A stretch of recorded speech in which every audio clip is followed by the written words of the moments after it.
partenariat de défense Canada-UE, un investissement privé massif au Canada. Cela attirera de nouveaux fournisseurs fiables pour nos propres besoins ici au Canada.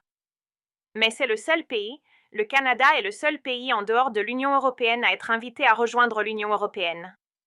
C'est donc une opportunité très unique pour nous. Cela témoigne de notre diversification, de notre expansion des marchés.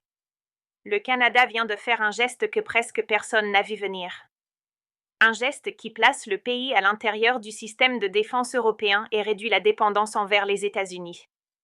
Pour la première fois de l'histoire, l'Union européenne a invité un pays non membre de l'UE, le Canada, à rejoindre son nouveau pacte de défense massif. Un pacte d'une valeur de plus de 150 milliards d'euros.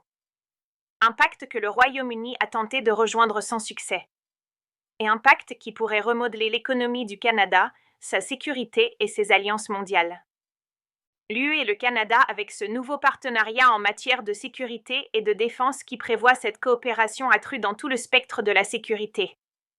Aujourd'hui, le Premier ministre a annoncé la conclusion des négociations pour la participation du Canada à SAF, débloquant des milliards de dollars d'opportunités de défense pour nos entreprises canadiennes. Cela fait partie intégrante du plan du Premier ministre qu'il a présenté il y a quelques mois.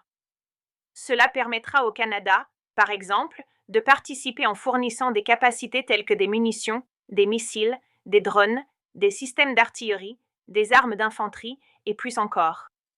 Ainsi, les opportunités pour le Canada sont énormes. Cela catalysera un investissement privé massif au Canada. Il y a quelques mois, le Canada est entré discrètement en négociation avec l'Union européenne pour rejoindre quelque chose appelé SAF, l'accord d'action pour la sécurité et la défense en Europe. SAF est le plan de l'UE pour reconstruire, réarmer et moderniser les capacités militaires de l'Europe alors que les tensions mondiales augmentent. L'agression de la Russie, l'instabilité dans la politique mondiale et un ordre mondial en mutation ont poussé l'Europe à créer des partenariats de défense fiables à long terme. Au milieu de tout cela, l'UE a sélectionné le Canada comme son seul partenaire extérieur. Même le Royaume-Uni, un pays profondément lié à l'Europe, n'a pas pu y entrer. Mais le Canada l'a fait. Les responsables canadiens ont récemment confirmé que les négociations sont terminées. Le Canada fait officiellement partie de SAF. Cela ouvre la porte aux entreprises canadiennes pour fournir des munitions, des missiles, des drones, des systèmes d'artillerie, des armes d'infanterie et des technologies militaires avancées directement à l'Europe. Le Canada a maintenant accès à un marché de passation de marché immédiat de 244 milliards de dollars avec plus de 1,3 billion de dollars d'opportunités attendues au cours de la prochaine décennie. Alors pourquoi l'UE a-t-elle choisi le Canada et pourquoi maintenant? Premièrement, le Canada est considéré comme un partenaire stable et fiable. L'Europe veut des fournisseurs qui ne changent pas de direction à chaque cycle électoral. Deuxièmement, le Canada est devenu une puissance discrète dans la technologie de défense. Tout, des systèmes de drones et radars aux véhicules blindés et à la production d'acier avancé. L'Europe veut des fournisseurs fiables en dehors de ses propres frontières. Troisièmement, le Canada et l'Europe veulent tous deux se diversifier. L'Europe veut réduire sa dépendance envers les États-Unis et le Canada veut faire de même. SAF réunit les deux objectifs. Mais l'accord soulève des questions. Les journalistes ont pressé les responsables canadiens de révéler combien le pays devra payer pour rejoindre SAF. Est-ce des centaines de millions, des milliards? Le gouvernement a refusé de révéler le chiffre, disant que les détails sont encore en cours de finalisation.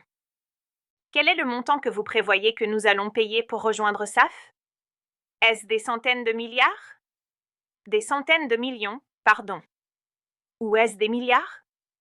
Je ne suis pas au courant de la situation allemande ou de la situation du Royaume-Uni avec l'Union européenne. Je n'ai aucun détail. Vous m'informez pour la première fois. Je ne suis pas au courant des négociations. Nous avons une équipe à Bruxelles qui a mené ces négociations. Et comme vous le savez, j'ai appris il y a longtemps en tant qu'ancien négociateur. Ne jamais avoir confiance dans les négociations, ne jamais commenter les négociations quand on n'est pas à la table. Désolé. Mais mes ministres, il y a des frais qui feront partie de l'adhésion à SAF. Nous en dirons plus à ce sujet en temps voulu. Le quantum sera divulgué, les détails seront divulgués et d'ailleurs la mesure dans laquelle le Canada participera au marché de 244 milliards de dollars immédiatement pour le Canada. Cela sera mieux connu en temps voulu. Pendant ce temps, le Royaume-Uni se serait retiré de SAF après qu'on lui ait demandé de payer des frais d'entrée de 6 milliards de livres sterling.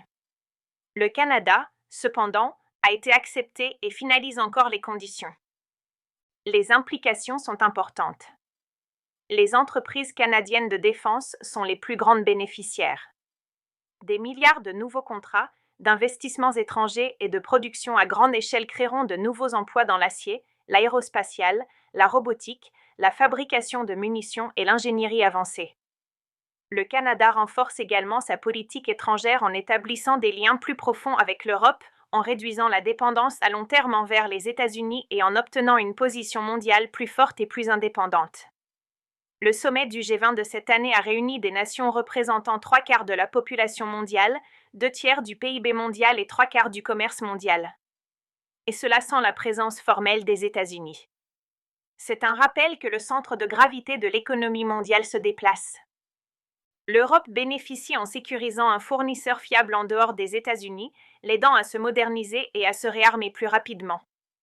Le Canada devient un partenaire à long terme dans le renforcement des systèmes de défense européens pendant une période d'instabilité mondiale croissante.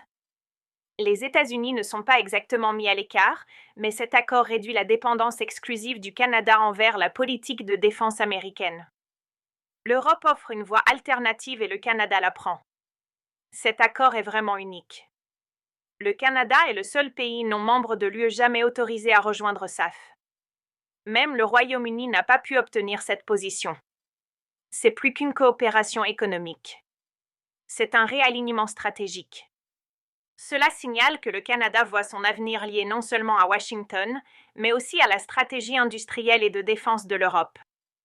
Le Canada s'est maintenant positionné au centre de l'avenir militaire de l'Europe et a ouvert la porte à une opportunité d'1 billion de dollars chez lui.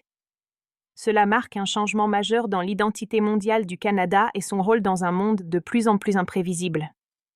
Si vous pensez que la position internationale du Canada change plus rapidement que jamais, vous avez raison. Abonnez-vous pour plus d'analyses approfondies. Aimez la vidéo si vous l'avez trouvée utile et partagez vos réflexions. Le Canada devrait-il s'aligner plus étroitement avec l'Europe ou rester principalement lié aux États-Unis? Salut, je suis Husney.